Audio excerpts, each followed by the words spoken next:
Hi hello welcome to మగువా channel. Pakistani మహిళ జీనత్ వహీద్ గంట వ్యవధిలో 6 బిడ్డలకు జన్మనిచ్చారు.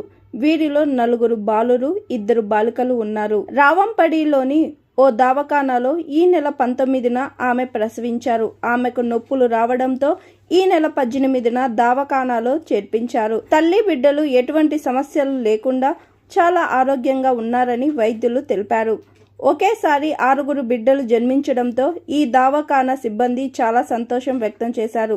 వీరికి అవసరమైన వైద్య సంరక్షణ సదుపాయాలను అందించినట్లు తెలిపారు. వైద్యులు మాట్లాడుతూ ఇది అత్యంత అరుదైన ఘటన అని, దాదాపు 45 లక్షల మంది గర్భిణీలలో ఒకరికి మాత్రమే ఈ విధంగా బిడ్డలు జన్మిస్తారని తెలిపారు. Hi, I am Pooja, movie heroine. Please like, share and subscribe Maguva TV. Thank you.